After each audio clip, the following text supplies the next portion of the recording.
ready na sila.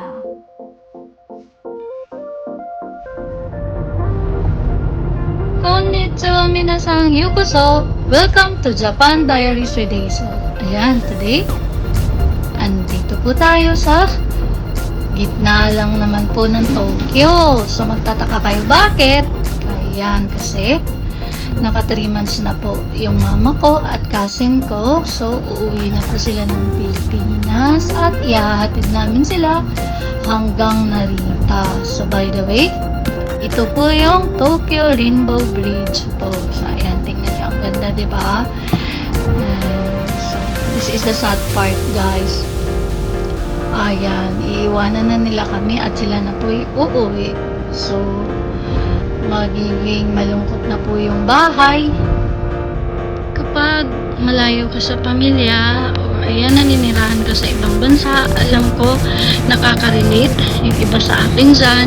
So, yung separation anxiety, lalo na pag may bibisita sa inyo tapos aalis na. So, talagang iba yung dadalhin mo sa dibdib mo. Ilang araw mo rin yung dadalhin. So, anyways,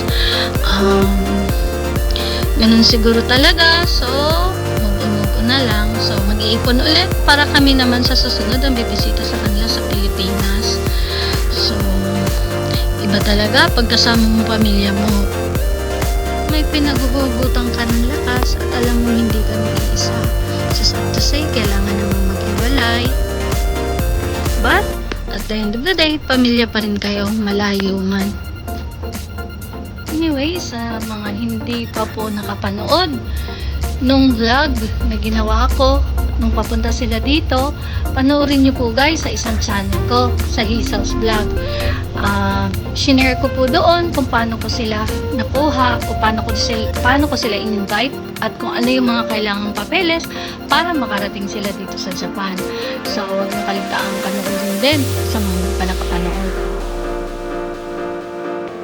So, ito pala yung Narita International Airport from Gotemba. Ayan, bibiyahiin niyo po siya ng 2 oras. Pwede po through bus, pwede din pong train, or pwede din pong, ayan, sarili ng kotse. So, today, ayan, nagsasakyan na po kami kasi marami pong bagahe. So, ayan, parang ang bigat-bigat lang ng pakiramdam yung, ayan, titingnan mo silang papaalis. That's the sad part talaga. Kaya, minsan ayoko naghahatid talaga. Pero, kailangan talaga. Kaya, move on na lang. So, pero, ayoko talagang naghahatid. Yun ang pinakaayaw ko. So, mas gustuhin ko pang ako yung aalis kaysa ako yung maiiwan. Relate niyo ba guys? And by the way, sa mga bibiyahe po dyan, kung may kabisip lang po, before the flight, 2 hours or 3 hours, kailangan nasa airport na kayo para iwas narag ang duty nyo. So, mas maigi na yung maaga kayo para hindi kayo nakikipagsiksikan sa pila. Ito na nga, ang aga na namin yan ha, pero alam niyo ba na pagkatapos na mag-check-in, kumain kami, pagkagaling namin kumain, so ayan na po yung pila, papasok para mag-boarding na. O diba, ang haba ng pila sa daanan sa immigration. So, para iwas talaga ganito, agahan nyo guys, para hindi kayo malate sa flight nyo. And one more thing, wag niyong kalimutang mag-download sa e-travel para pagdating nyo ng Pinas, wala na pong hassle at dire-diretso na kayo. And ito na nga, pumila muna sila ng pagkahaba-haba para makadaan sa immigration at marating ang boarding gate. So ayan guys, kaya kung kayo bibiyahe, agahan nyo talaga para hindi kayo malate sa flight nyo. At ito na nga, ito yung pinakaayaw ko na eksena. Kasi, ayan, ang bigat sa dibdib. This time, hindi na po umiiyak ang dalaga ko. Kasi, nung maliit pa yan, grabe. Talagang iyakan blues. But anyways, ingat na lang kayo sa biyahe. And see you soon. Mag-iipon muna para kami naman ang uwi at bibisita sa inyo. So, sa mga bago pa pala sa channel ko. Kung nagustuhan niyo po yung video ko today, ayan, huwag niyo pong kaligtaang mag-subscribe to my channel, Japan Diaries with Hazel.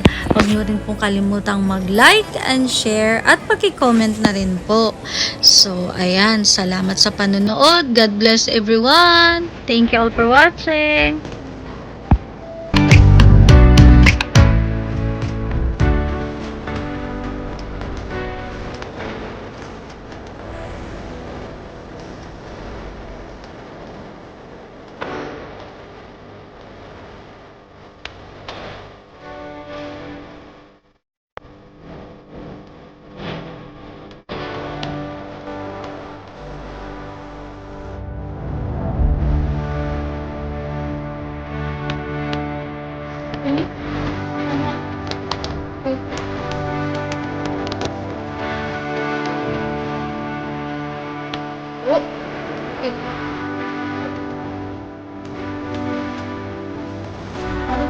Ako na lang